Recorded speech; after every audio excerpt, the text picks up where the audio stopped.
भारत में एक कहावत बहुत पुरानी है। अगर तुम किसी और का घर तोड़ने की कोशिश करोगे तो कर्मा लौटकर तुम्हारा ही घर हिला देता है। आज यही लाइन कनाडा की हालत पर बिल्कुल सटीक बैठती है। जिस कनाडा ने सालों तक भारत को उपदेश दिए, फ्रीडम ऑफ स्पीच के नाम पर खुलेआम भारत के खिलाफ अलगाववादी एजेंडे को पनपने दिया, वही कनाडा आज अपने ही घर के भीतर दरारें महसूस कर रहा है।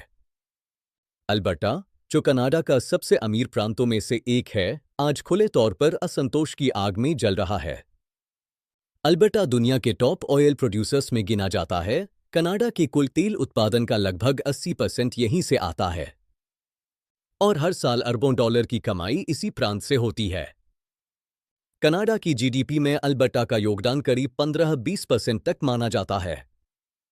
लेकिन अब यही अल्बर्टा कह रहा है कि ओटावा उसकी मेहनत की कमाई लूट रहा है, एनर्जी सेक्टर पर प्रतिबंध लगाकर उसका गला घोंट रहा है और बदले में कुछ नहीं दे रहा। इसी गुस्से से कुछ अलगाववादी समूह जन्म ले चुके हैं जो खुलकर कनाडा से अलग होने की बात कर रहे हैं। और हैरानी की बात यह है कि इन समूहों के कुछ नेता खुलेआम कहते हैं कि वे डोनाल्ड ट्रंप की विचारधारा से खुद को जोड़कर देखते हैं।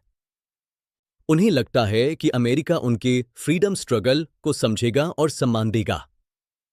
कुछ रिपोर्ट्स और बयानों में यहां तक कहा गया कि अमेरिका से सैकड़ों मिलियन डॉलर की संभावित फंडिंग की बात चल रही है ताकि जनमत संग्रह, लॉबिंग और प्रचार किया जा सके।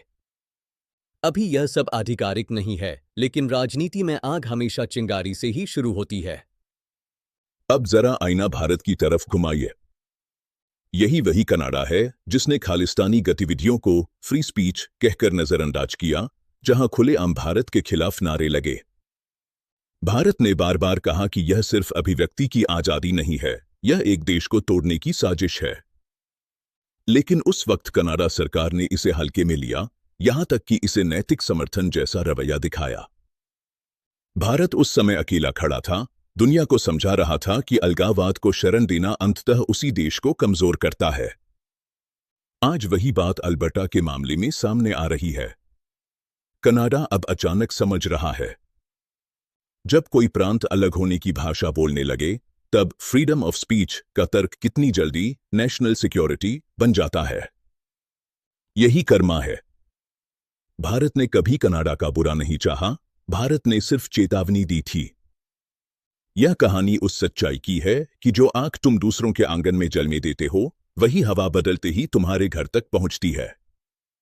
आज बहुत से भारतीय कह रहे हैं, भारत अकेला था लेकिन गलत नहीं था। कर्मा न पासपोर्ट देखता है, न बॉर्डर।